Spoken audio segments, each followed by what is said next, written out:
You're listening to the Hour of the Time. I'm William Cooper. Folks, tonight I'm going to embark on a course from which there is no return. It is important that you learn the information that I'm going to begin to impart to you tonight. And yes, it is a part of the Mind Control series. It's also a part of the history of the Illuminati in this nation. And it will explain an awful lot of things to you that have never been explainable before.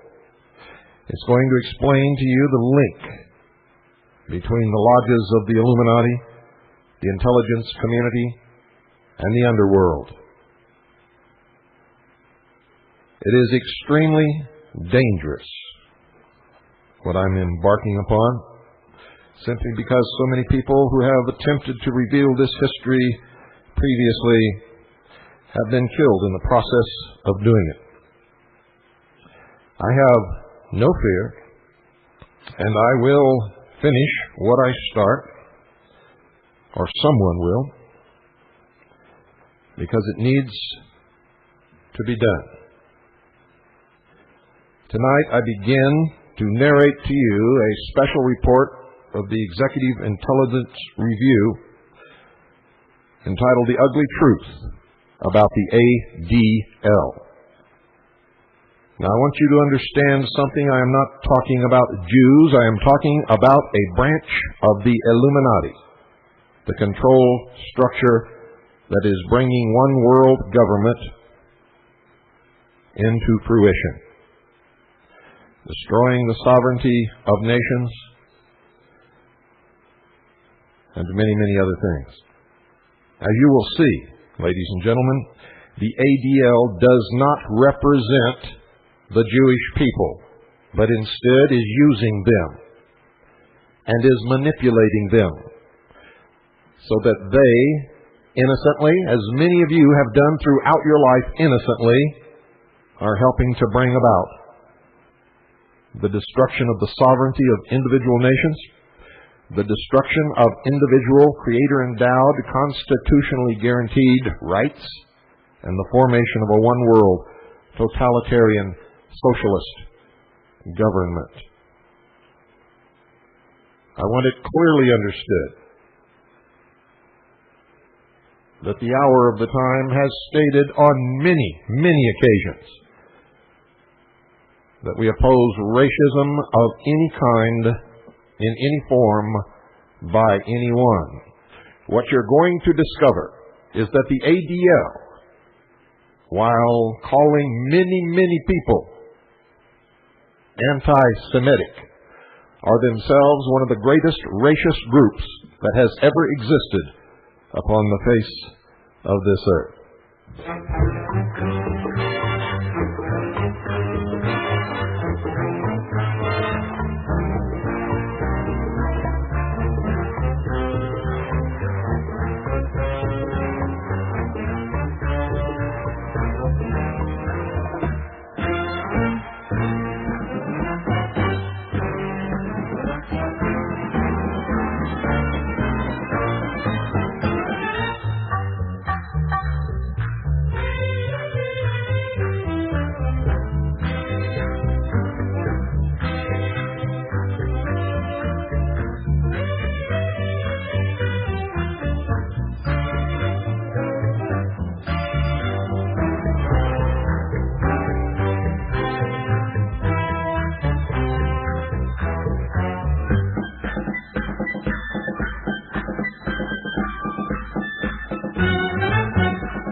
On April 14th, 1865, the day President Abraham Lincoln was shot, will live forever, ladies and gentlemen, as a day of infamy for American patriots and lovers of freedom all over the world.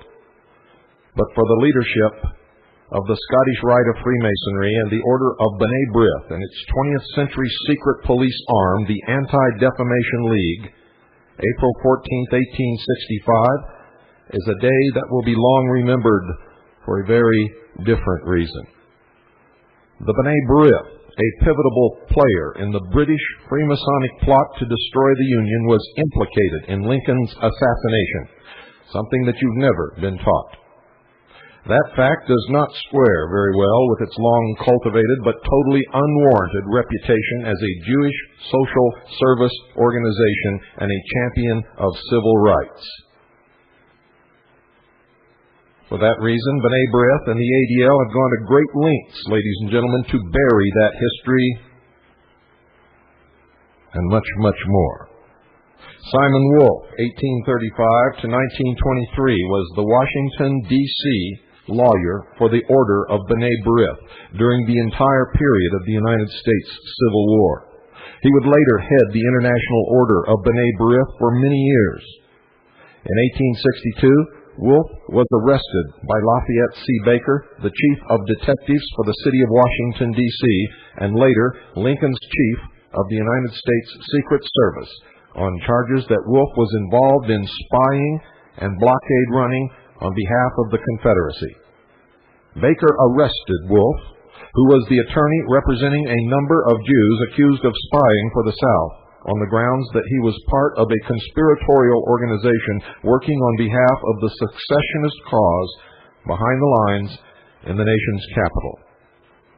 The conspiratorial organization named by Baker was the B'nai B'rith. Both Baker and United States General Ulysses S. Grant targeted the Order of B'nai B'rith as a Confederate spy agency. Upon taking command of the Western Front in 1862, General Grant issued Order Number 11, which expelled all Jews from the military district within 24 hours of its implementation. U.S. Grant was no anti-Semite, ladies and gentlemen. He was reacting to the activities of B'nai B'rith and leading Confederates like Judah P. Benjamin. Lincoln, however, cognizant of the need to avoid blanket attacks against religious or ethnic groups, rescinded the order, which was the proper thing to do, for all Jews are not members of B'nai B'rith, and B'nai B'rith was not solely at guilt. The Civil War was actually engineered and brought about by British intelligence through their arm of the Illuminati in the United States, headed by Albert Pike, the Scottish Rite of Freemasonry, whose headquarters at that time was in Charleston, South Carolina.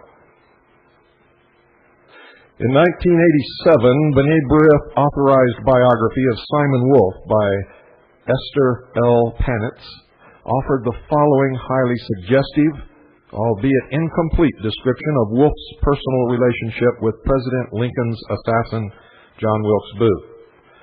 Now, bear in mind, folks, that this biography, written on the basis of B'nai B'rith's archives, written on the basis of B'nai B'rith's own archives, paints Wolf in the most favorable of lights. The mere fact that the author had to include Wolf's links to Booth and Wolf's earlier arrest as an alleged Confederate spy and blockade runner implies that the actual story is far uglier. I quote from the history of the B'nai B'rith. Wolf's concern for culture first expressed itself in the formation of a private club devoted to the arts and humanities and frequented by young men avid for learning. Were pride and ambition his only motives in seeking the intellectual life? Clearly, Wolf hoped that if he and his friends would devote themselves to the pursuit of learning, they would deflect the prejudicial statements of their Christian neighbors. Wolf was upset that terms such as money changers, cotton traders, and clothes dealers had become words of reproach. Locally, the group's theatrical productions received a good press. Wolfe, who would often play the ghost in Hamlet or Shylock in The Merchant of Venice, bore an uncanny resemblance to John Wilkes Booth, Lincoln's assassin. Earlier in Cleveland, Booth had joined Wolfe and Piexoto in dramatic performances. Years afterward, Wolfe remembered that he had met Booth once again at the Willard Hotel on the morning of the day Lincoln was shot. There at the bar, Booth explained that Senator John P. Hale's daughter had just rejected his marriage proposal. Wolfe attributed Lincoln's murder to this personal tragedy in Booth's own life. Wolfe also recalled that once he sat for a picture entitled, quote, "The Assassination of President Lincoln," end quote. In his own book, ladies and gentlemen, entitled Presidents I Have Known, Wolfe says that he and his longtime acquaintance John Wilkes Booth did some drinking together at the Willard Hotel on the day Booth shot Lincoln. Wolfe's and a second leading B'nai B'rith figure, Benjamin Piexoto's dealings with John Wilkes Booth were hardly cultural. Nor could Wolfe have possibly believed that Abraham Lincoln was killed because of John Wilkes Booth's unrequited love affair. Even John Hinckley, the would-be assassin of President Ronald Reagan, was declared insane when he tried to peddle the line that he had tried to kill Ronald Reagan due to an unfulfilled fantasy love affair with actress Jodie Foster. To understand the circumstances under which B'nai B'rith's Washington, D.C. leader and one of its founding members were circumstantially tied to the Lincoln assassination conspiracy and explicitly linked to the secessionist insurrection against the Union, it is necessary to look briefly at the circumstances under which the Order of B'nai B'rith was founded in 1843. Following the American Revolution, the British monarchy and its East India Company colonists apparatus never for a moment abandoned their commitment to reconquer the lost colonies in North America. Although the military effort at reconquest in the War of 1812 failed, other efforts to cede the United States with British agents, some drawn from the ranks of anti-Republican Tories who were permitted to retain their citizenship and property in America under the terms of the Treaty of Paris of 1783, were more successful. In 1801, the Tory faction of United States Freemasonry, the grouping of Freemasons who had sided with England during the American Revolution, opened up shop as the Grand Council of the Princes of Jerusalem, of the Mother Supreme Council, of the Knights Commander, of the House of the Temple of Solomon, of the 33rd degree of the ancient and accepted order of the Scottish Rite of Freemasonry in the United States. This United States-based British Freemasonic Lodge was chartered in Charleston, South Carolina. The members of this British-led secret society would direct the Confederate secessionist insurrection a half-century later, and other Scottish Rite members would be among the founders of the B'nai B'rith. They, too, would be leading Confederates.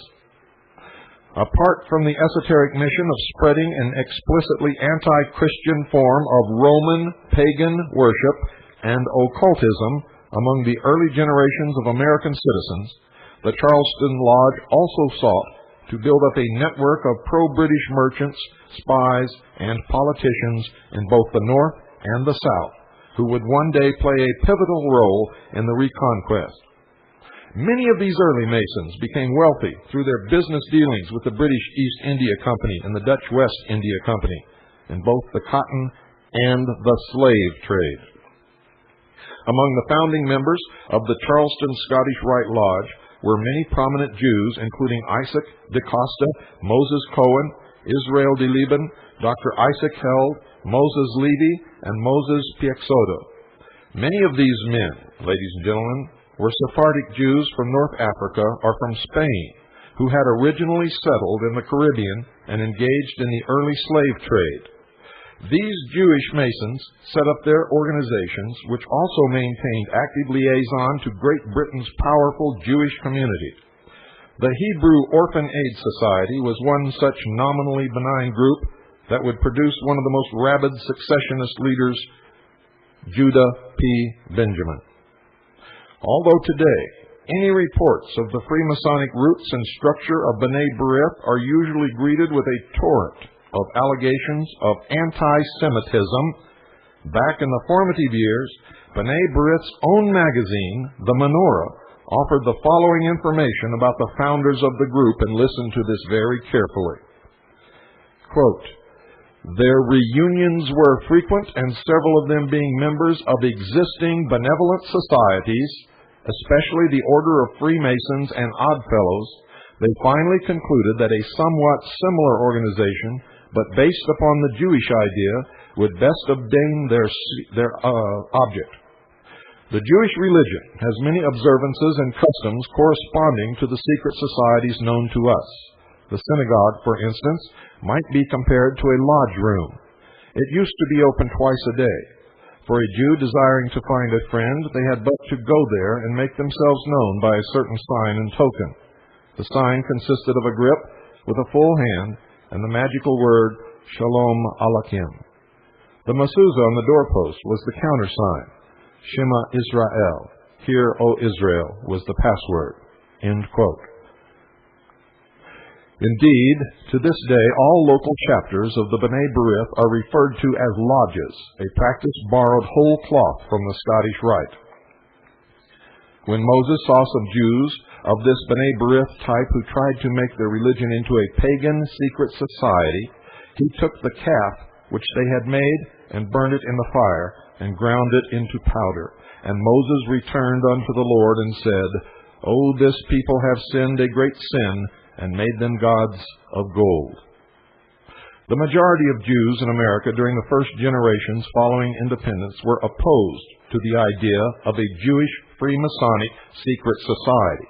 Most Jews are ordinary people like all of you listening, and don't know anything any more about what's happening in the world than you do. They are lied to just like you are lied to. They are deceived just like you are deceived, and they are easily manipulated because throughout the history of the world, they have been chosen as the scapegoat, as the enemy. And because of that, they can be easily led by organizations such as B'nai B'rith and the Anti-Defamation League.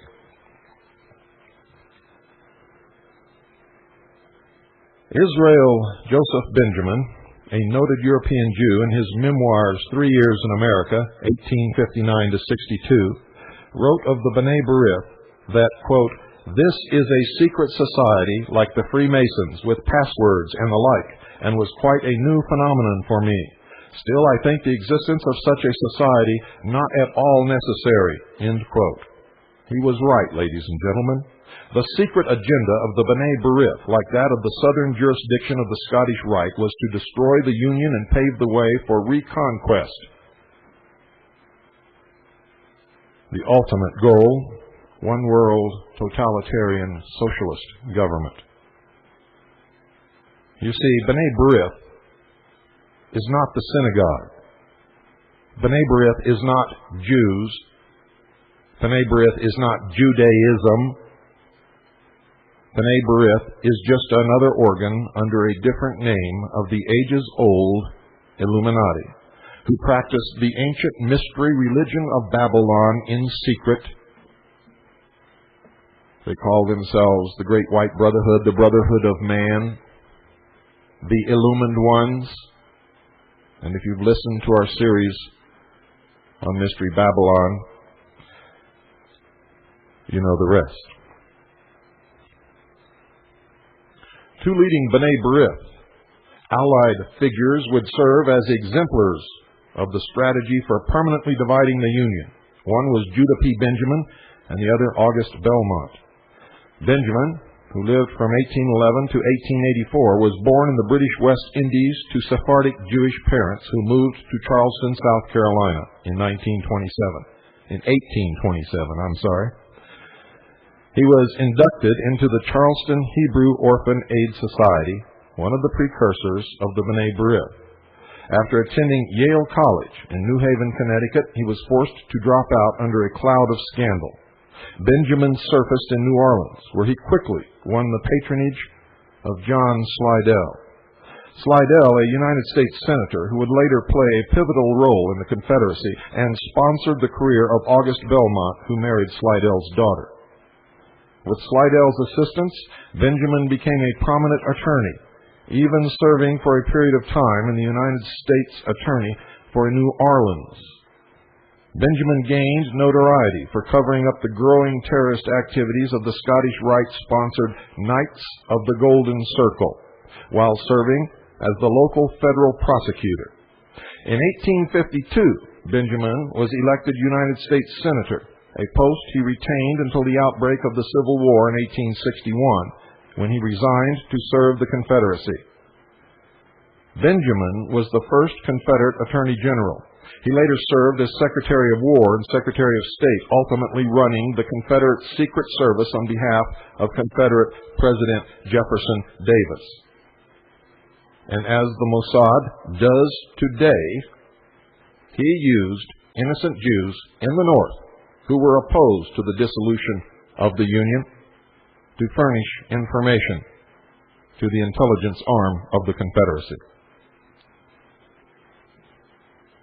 Judah Benjamin escaped to England following the defeat of the Confederate secessionist plot. It was Benjamin's Confederate Secret Service which organized and supervised such figures in the assassination of Abraham Lincoln as John Wilkes Booth and his accomplice, John Surratt. Benjamin was charged with sedition for the Lincoln assassination, although he was never brought to trial due to his protectus status in England. With the help of a leading Rothschild political asset in England, Baron Pollock, Benjamin continued his legal career in London. He never abandoned his commitment to subvert and destroy the American Republic. However, as a wealthy lawyer for the British merchant oligarchs, Judah Benjamin collaborated with other exiled Confederate and Masonic strategists in England, such as James D. Bullock and Robert Toombs. Benjamin's continuing preoccupation with defeating Reconstruction is indicated in letters he wrote back to the United States with complaints such as these. Quote, "I have always looked with the utmost dread and distrust on the experiment of emancipation so suddenly enforced on the South by the event of the war. God knows how it will all end," end quote. And then he went on to say, quote, "The South is kept crushed under Negro rule. I can never consent to go to New Orleans and break my heart witnessing the rule of Negroes and carpetbaggers. Nothing is so abhorrent to me as radicalism which seeks to elevate the populace into the governing class," end quote. And that indeed is the sympathy of all of those who call themselves illumined. You see, we are all nothing but cattle, stupid animals, and they are the only ones who have truly mature minds, and thus are the only ones with the right to rule. The Ku Klux Klan, none of you were ever taught this, but it's the truth. The Ku Klux Klan, KKK, was founded in Tennessee in the late 1860s by the Southern Scottish Rite leadership under Albert Pike. The KKK drew its membership from the pre-Civil War Knights of the Golden Circle. Judah P. Benjamin's early role in sponsoring and protecting both the Knights of the Golden Circle and the Ku Klux Klan offers a crucial insight into the B'nai B'rith. ADL's later role in fostering the revival of the KKK in the post-World War II period. We shall return to that sordid tale, ladies and gentlemen, later in this series of broadcasts. Another Rothschild and B'nai B'rith ally who enjoyed the political patronage of Arch-Confederate John Slidell, August Belmont, was Judah Benjamin's northern counterpart, a private secretary to the British House of Rothschild who arrived in New York City from London in 1837. Belmont rose to the chairmanship of the Democratic Party, a position he held for 20 years. Belmont was a leading advocate of free trade and states' rights, both cornerstones of the British reconquest scheme. Prior to his emergence as a leading figure in the National Democratic Party, Belmont worked closely with the Charleston, South Carolina B'nai B'rith in fomenting radicalism among Americans' youth. The effort was in this case run directly by the Mother Lodge of the Scottish Rite in England, then under the command of Britain's Prime Minister, Lord Palmerston. At Belmont's behest, Charleston's B'nai B'rith leader, Edwin de Leon, wrote a pamphlet in the early 1850s entitled The Position and Duties of Young American. De Leon, whose family were slave traders, B'nai B'rith founders, and later leading Confederates, peddled free trade and openly advocated a strong Anglo-American alliance. While by today's standards, the appeal for a strong Anglo-American alliance may seem palatable to some, back in the middle of the 19th century, this was borderline treason. Ladies and gentlemen, the phone is ringing off the wall as the fanatics try to get through to deny this. It is the truth. The original research was done by the Executive Intelligence Review. CAGI has duplicated the research down to the T to make sure that this material is true. And it is absolutely 100% legitimate and historical truth from beginning to end. And that's why the ADL and B'nai B'rith has never sued the Executive Intelligence Review over this report. Belmont's Young America members were among the draft rioters and radical abolitionists who disrupted Lincoln's Union war mobilization to the benefit of the Confederacy and England. During the early phase of the Civil War, England tried repeatedly to intervene into the conflict with ceasefire plans that would have ensured the permanent dissolution of the Union. During the Civil War itself, while the majority of American Jews sided with the North, make sure you understand this, folks, so you know that this is not a racist or anti-Semitic program or report. The majority of American Jews sided with the North and fought valiantly to preserve the Union. The B'nai B'rith was predominantly pro-Confederate. Even in New York City, the lodges preached secession. The Baltimore Hebrew congregation, founded by Dutch Jews who made their money in the slave trade, heard sermons by Rabbi Morris Raphael and the following. And he said this, quote, "Who can blame our brethren of the South for their being inclined to succeed from a society under whose government their ends cannot be attained, and whose union is kept together by heavy iron ties of violence and arbitrary force? Who can blame our brethren of the South for succeeding from a society whose government cannot and will not protect property rights and privileges of a great portion of the Union?" End quote.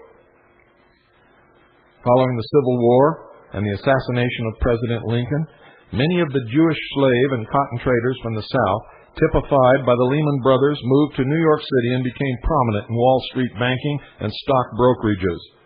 With the defeat of President Lincoln's Reconstruction program following his assassination, President Andrew Johnson pardoned the Scottish Rite insurrectionists.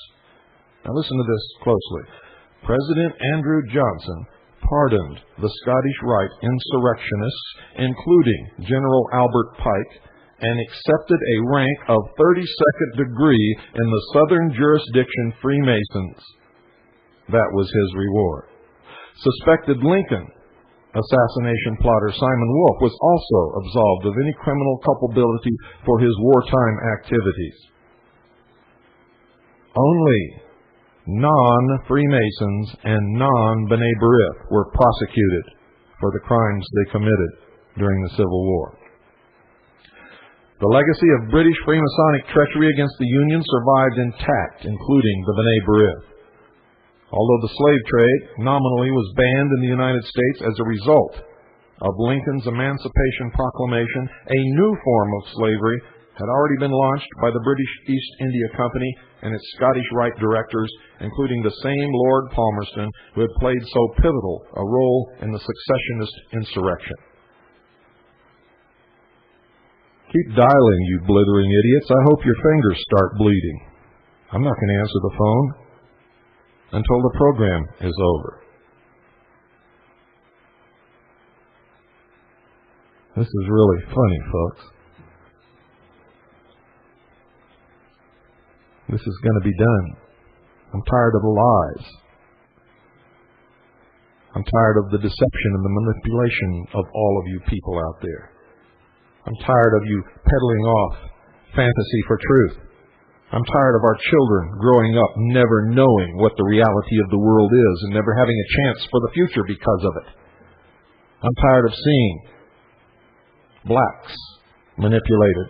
I'm tired of seeing whites manipulated. I'm tired of seeing Jews manipulated. I'm tired of seeing American Indians manipulated. I'm sick to death of it, and there's not a damn thing that you can say or do that will stop this broadcast or the ones to follow. And you better get that through your stupid thick heads.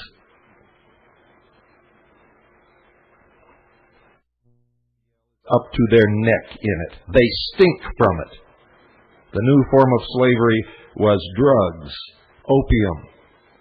Henry Carey, one of the architects of Abraham Lincoln's Reconstruction program and a leading proponent of the American system of political economy, warned about Britain's opium war against China and India in his 1853 book, The Slave Trade, Domestic and Foreign. Get the book and read it. He described the trade in, quote, that pernicious drug opium, end quote, as, quote, one of perfect free trade, end quote. Defeated in the secessionist insurrectionist plot, Britain and its fifth column of agents in both the North and the South would eventually regroup around a strategy for running an opium war against the United States.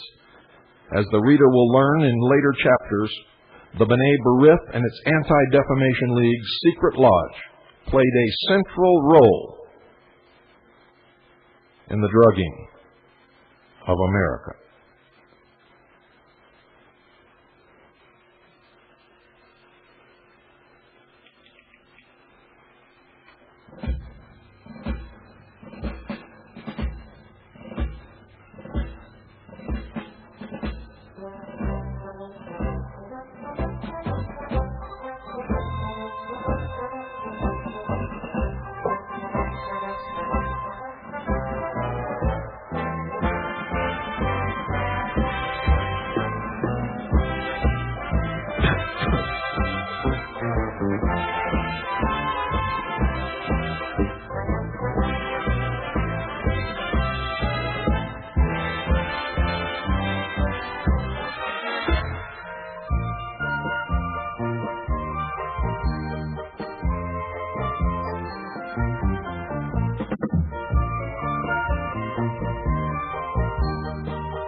Let's fast forward to 1992, folks, in the nation's capital, where B'nai B'rith lawyer Simon Wolf conspired on behalf of the southern slave trade.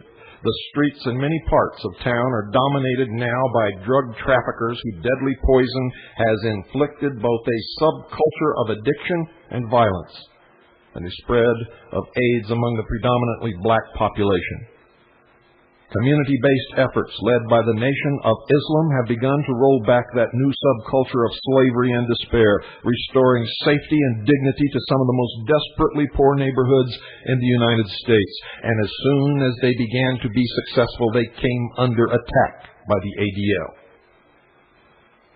True to its history, the B'nai B'rith ADL intercedes to turn back the clock to the days of slavery. For drug addiction is a form of euphemistic slavery, and those who are addicted are subject to the whims of those who have enslaved them. They can even control the which way society goes, ladies and gentlemen. You see, if they want to create more crime in order to take rights away from the people, indeed, to make the people scream to have their rights taken away in order to take the fear away, get the crime and the drugs off our streets. They just elevate the price of the drugs so that the poor addict cannot afford to pay for them. So he has to go out and steal and rob and mug somebody and even kill to satisfy the terrible craving of his flesh. You never thought of it that way, did you? But it's true. Want to make it look like the police are succeeding? Want to make a politician look good? Lower the price of drugs way down to almost nothing and crime disappears overnight.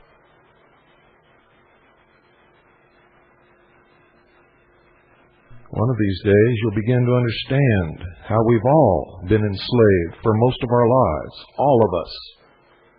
Caucasian, Jew, Black, Indian, Oriental, it doesn't make any difference. We've all been lied to, we've all been deceived, we've all been manipulated, and we've all been puppets on the end of somebody's strings.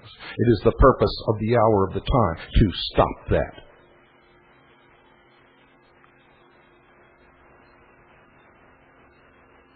I'm not so foolish as to think we're going to be successful and stop it all. But we may be able to stop most of it. And we may be able to hang those that are responsible by their neck from a lamppost until they're dead once they've been legally apprehended and tried by a jury of their peers. Once the truth is known. But the Illuminati, ladies and gentlemen, not the Jews, is in control of the judicial system. The Illuminati, Freemasons, sit on the benches of every court in this nation.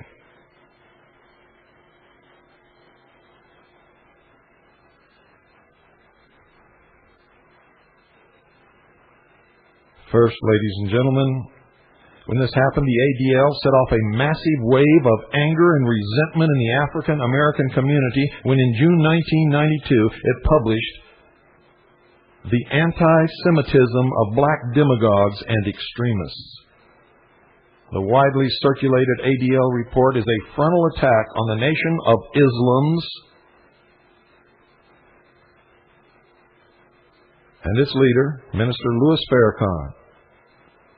It openly threatens retribution against any elected officials or political activists who associate with or publicly commend the Nation of Islam. I've commended them many times on the hour of the time and will continue to do that. I condemn them for their racism, but I applaud them and admire them for what they have done for the black community. No one else has done so much to bring them up out of poverty and give them a sense of self-worth and bring their families together and where they stay together. No one else has taken the drugs off the streets like the Nation of Islam.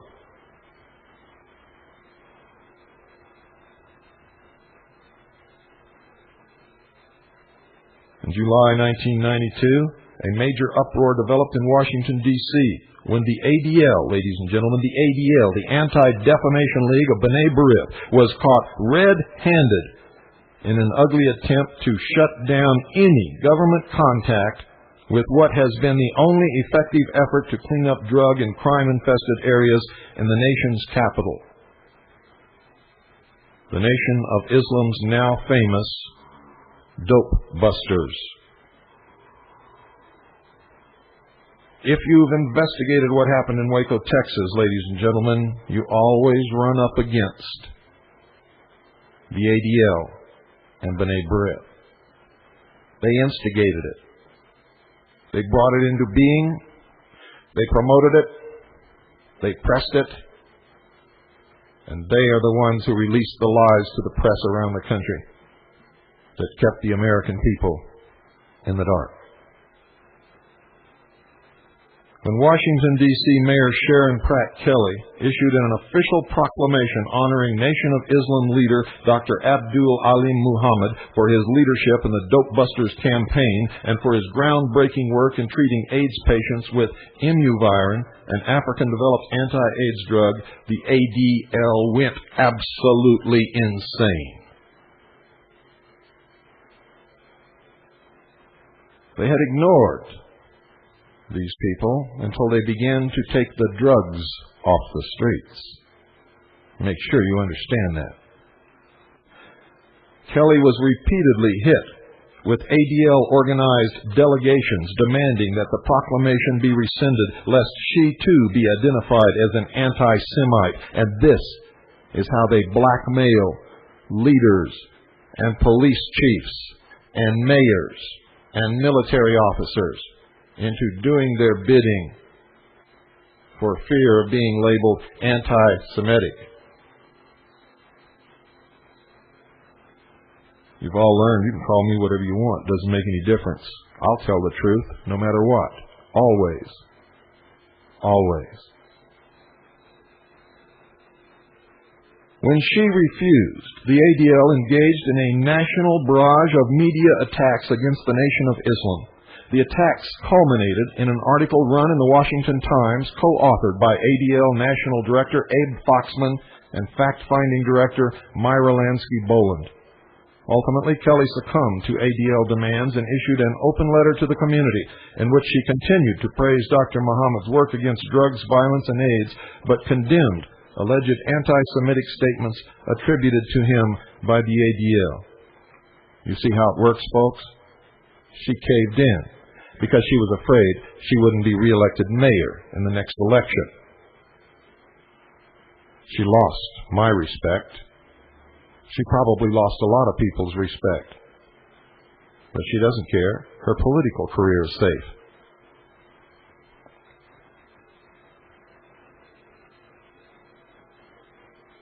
What was really at the heart of the Washington Times article, which was otherwise a potpourri of outrageous and unsubstantiated charges against the Nation of Islam, was a demand that Congress defeat the major appropriations bill for the Department of Housing and Urban Development over the question of whether HUD rules should permit a HUD contractor to hire the dope busters to provide security for a federally subsidized housing project in Los Angeles. The ADL was particularly upset about the national attention the successful dope busters drug eradication program was getting. The Dope Busters were founded in Washington, D.C. in 1988. Since then, unarmed dope buster patrols have been able to eradicate drug trafficking at the street level in 9 Washington ghetto neighborhoods and private housing projects, completely and totally disrupting the plans of the Illuminati to control those people. They've done this with no deaths and very, very little violence. Exemplary of the success of the program is the Mayfair Mansions housing complex in Northeast Washington. Mayfair Mansions went from an ugly, unsafe, open-air drug market in 1988 to being a handsomely restored, safe, vibrant community as a result of dope buster patrols. When HUD Secretary Jack Kemp visited Mayfair Mansions earlier this year, he admitted that the Nation of Islam's dope busters deserved the credit and indicated that he was open to granting the patrol's federal government contracts. Actually, it wasn't this year. Ladies and gentlemen, it was in 1992.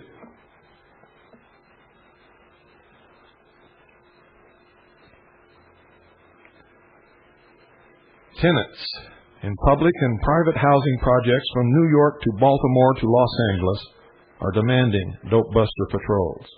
In most cases, the idea has the support of local police and government agencies who have failed to find any other effective way to curtail the intensifying pattern of drug trafficking and violence. In almost every case, the ADL has attempted to block the tenant's choice of security force. The tenant leaders who refuse to back down have been subjected to threats, harassments, break-ins, and other forms of intimidation.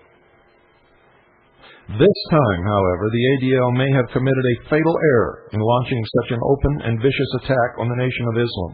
Dr. Abdul Alim Mohammed is not only a leader of the Nation of Islam, he's one of the most respected community leaders in the Washington area, and his pioneering work against AIDS is gaining him international recognition. The Black and Hispanic communities in the United States are disproportionately infected by the deadly virus, but have had almost no access to the accepted treatment, which consists of the prohibitively expensive and highly toxic AZT, DDI, or DDC, and as we've revealed on this program, those drugs may really be the cause of death of AIDS patients. Dr. Mohammed and New York City physician Dr. Barbara Justice have reported dramatic success in treating more than 600 patients who are HIV positive with immunovirin, the drug they brought back from Kenya. The pair is also credited with bringing vital information concerning this new treatment modality to both the general public and the medical profession, taking the point in a courageous effort to avert what would otherwise be the worst Holocaust to hit the human race. Similarly, the ADL's charges against the dope busters carry little credibility and leave the ADL completely exposed as nothing more than a protection racket for the drug cartel, and that, ladies and gentlemen, is the truth. The dope busters enjoy the intense support of the communities they serve and have an unprecedented record of success. Wherever they go, the dope busters convey an unmistakable message of hope and inspiration to the community that the war on drugs can be won. Interviews with the residents of the communities served by the dope busters make clear that they believe that it is that message and nothing else that has made the Nation of Islam and the dope busters a target of ADL attack. In a community where the twin plagues of drug addiction and AIDS are the most visible vestiges of slavery, the ADL has shown that despite the passage of time, its true loyalties lie with the slave masters. Now, in 1985, the ADL proudly gave its Torch of Liberty Award to Las Vegas businessman Morris Barney Dalitz. You don't know who that is, do you? The awards ceremony, a strictly black tie affair, was given front-page attention in the League's monthly bulletin, which praised Dalitz as a great philanthropist who had donated generously to the ADL over the years. Dalitz's generosity was motivated by a lot more than an impulse to help out a favorite charity. As one of the most important figures in organized crime over a period of 60 years and as a lifetime right-hand man to organized crime's 20th century chairman of the board, Meyer Lansky, Mo Dalitz was well aware of the fact that the Anti-Defamation League was from its founding a powerful, secret arm of the Illuminati, the go-between between the National Crime Syndicate and the respectable arms of the secret organization that is out to control the world. Without the ADL's undaunted public relations work on behalf of organized crime, the United States would have never been flooded with illegal drugs, and gangsters like Dalitz and Lansky would have long ago been carted off to the penitentiary. Dalitz was one of the kingpins of the Prohibition-era bootlegging business. And he, along with three other gangsters, Morris Kleinman, Sam Tucker, and Louis Rothkopf, ran the Cleveland underworld. Their self-described, quote, Jewish Navy, end quote, smuggled rot-gut whiskey across the Great Lakes from Canada into the Midwest United States. Now, don't get all carried away by the term Jewish Navy, because the Irish gangsters called themselves the Irish whatever they were called. It's human nature. On the Canadian side of the lakes, the booze was manufactured by the Bronfman gang, led by Sam and Abe Bronfman, second-generation Romanian immigrants whose father had been brought over to Canada by the B'nai B'rith allied Baron de Hirsch Fund and had set up a string of whorehouses. Sam and Abe used their Pure Drug Company, which was established with the help of the Hudson's Bay Company, to manufacture illegal whiskey during the Canadian Prohibition, which was 1915 to 1919.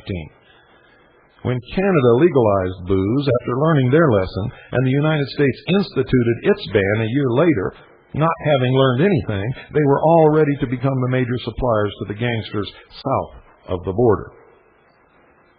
United States government documents, these are government documents from the Prohibition era, claimed that over 34,000 Americans died of alcohol poisoning drinking the Bronfman brew.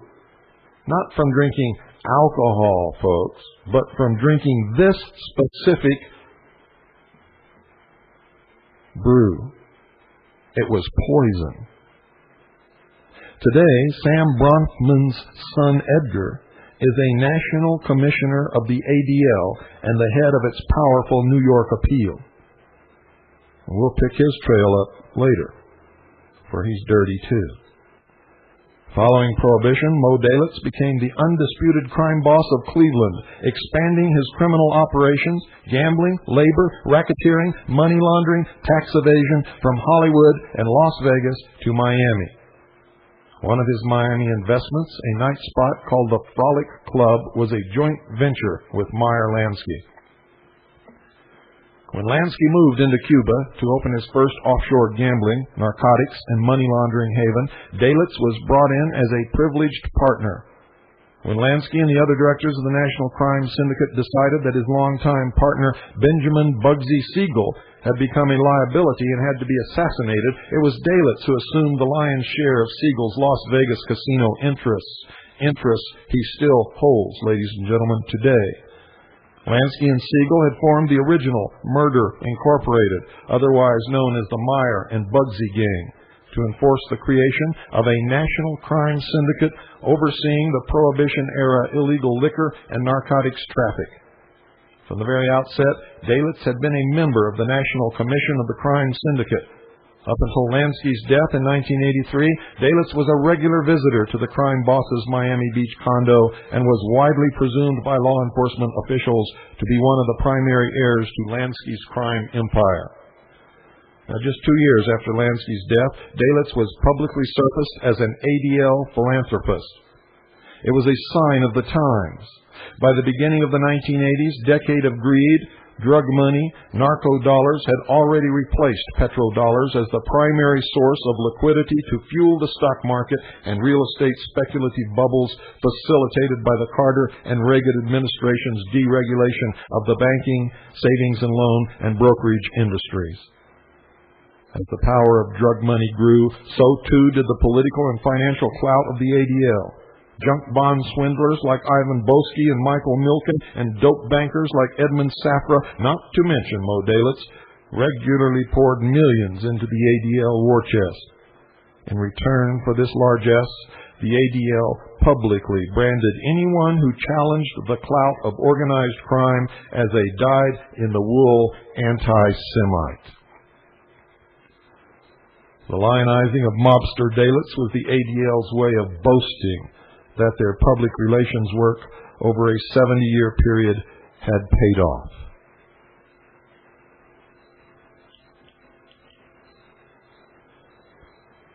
But things were not always so easy.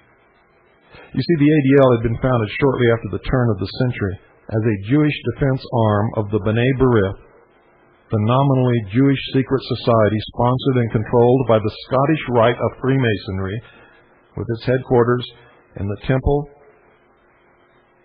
of the Supreme Council of the Southern Jurisdiction of the Scottish Rite of Freemasonry, just 13 blocks from the White House in Washington, D.C., and by some of the leading British and American white Anglo-Saxon Protestant families, including the Bush family. B'nai B'rith, Washington, D.C. Representative Simon Wolfe, the man whom Lincoln's Secret Service chief Lafayette C. Baker had arrested as a Confederate spy and Union blockade runner during the Civil War, was now working closely with President Theodore Roosevelt in mobilizing Jewish American support for the overthrow of the Russian Tsar. According to Wolfe's 1918 autobiography, he had met secretly with President Roosevelt at his Sagamore Hills estate in New York and had launched an international drive to brand the Tsarist regime as anti-Semitic. After a series of meetings and correspondence with Russia's Prime Minister, Count Sergei Witte, arranged by Roosevelt, Wolfe had denounced the Russian regime for reneging on its promises to curb anti-Jewish pogroms after which American Jewish organizations, led from behind the scenes by the B'nai B'rith, began funneling guns to the anti-Tsarist insurrectionists. Thus, B'nai B'rith played an active role in the Russian Revolution of 1905 and the formation of the Soviet Union. This activity would lead to widespread allegations that prominent American Jews were pro-Bolshevik. The Warburg family of Kuhn, Loeb and Company did fund, it's a matter of record, V.I. Lenin and Leon Trotsky, and father and son Bolshevik agents Julius and Armand Hammer, who helped found the United States Communist Party, did actively spread the Bolshevik cause in America and spent a decade in the Soviet Union following the 1917 revolution. These allegations of pro-communist sentiments, while grounded in well-publicized, scandalous actions by prominent Jewish families, missed the mark. In fact, the plot to bring down the Tsar and install the Bolsheviks in power in Russia served long-standing Illuminati and geopolitical interests of the sort advanced by the Scottish Rite, and Britain feared the development of a Eurasian alliance among France, Germany, Russia, Japan, and China based on economic cooperation and facilitated by the building of a transcontinental system of railroads linking the East to the West. Such a transcontinental railroad system would render Britain's domination over the seas relatively unimportant. We'll continue this on Monday. Good night, and God bless you all.